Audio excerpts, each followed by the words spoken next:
The police arrived at 2:13 a.m. Red and blue lights flashed through the windows of Emma's house while rain poured across the empty street. Neighbors stood outside watching.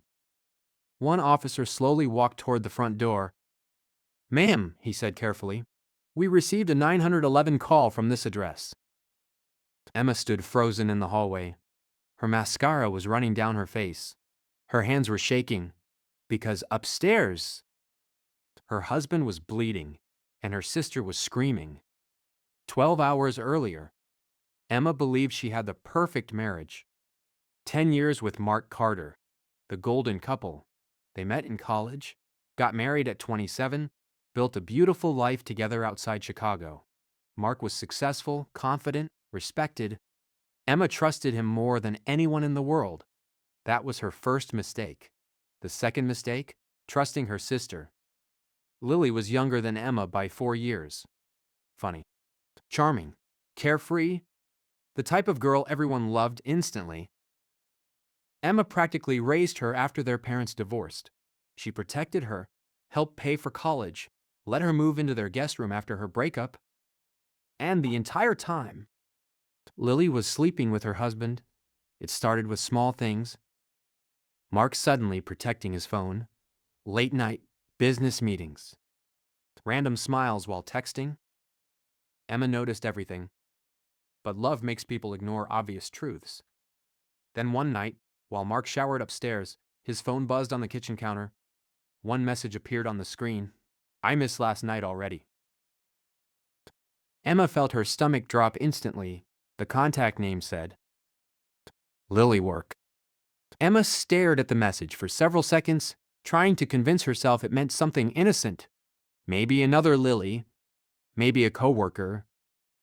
Maybe. Then another message arrived. "I wish we could stop hiding." Emma stopped breathing. The shower upstairs still ran. Mark was humming casually, like he hadn't just destroyed her entire life. Emma unlocked the phone with trembling fingers. The password? Her birthday. That somehow made everything worse. Inside the messages were hundreds of texts, photos, videos, hotel reservations. And then she saw something that made her knees nearly give out. A video. Lily sitting on Mark's lap, laughing, kissing him, wearing the necklace Emma bought her for Christmas. Emma covered her mouth to stop herself from screaming. Tears rolled down her cheeks silently. At that exact moment, Mark walked into the kitchen. Wet hair.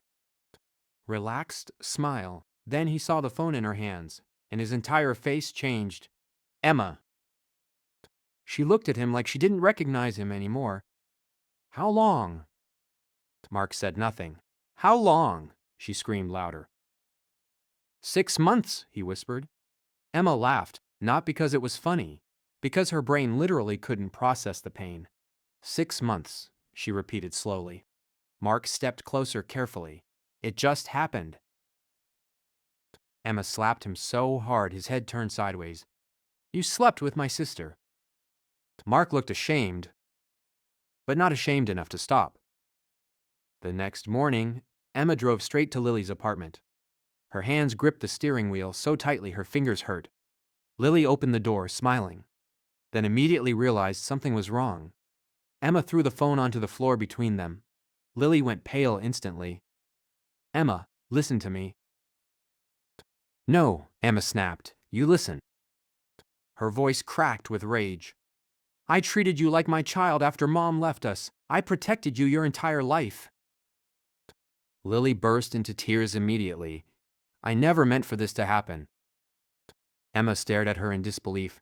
"You don't accidentally sleep with your sister's husband for 6 months." Lily kept crying. "He said you two stopped loving each other." Emma's expression darkened instantly. "So you decided to help him cheat?" "It wasn't supposed to get serious," Lily whispered. Emma froze. "What?" Lily looked terrified now, then quietly said, "I'm pregnant." The room became completely silent. Emma felt physically dizzy. "No," she whispered. Lily started crying harder. "He said he was going to leave you." Emma backed away slowly, like she couldn't stand being near her anymore. Then she said something cold enough to freeze the room. "You're dead to me." And she walked out. For the next week, Mark begged constantly. Flowers, calls, voicemails. "Please talk to me." "It was a mistake. I still love you." Emma ignored everything until one night Mark appeared outside the house drunk, pounding on the door. "Emma, please!" She opened the door slightly. Mark looked terrible, red eyes, messy clothes. For a second, Emma almost felt sorry for him. Then he spoke. "She's keeping the baby." Emma stared silently. Mark rubbed his face nervously. "I don't know what to do." Emma laughed bitterly. "You should have thought about that before sleeping with my sister." Mark suddenly looked angry. "You think this is easy for me?" Emma's face changed instantly. "Easy for you." Mark punched the wall beside the door violently.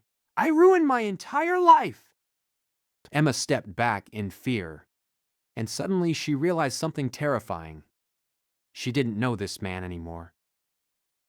2 months later, Emma officially filed for divorce. The court process became ugly fast.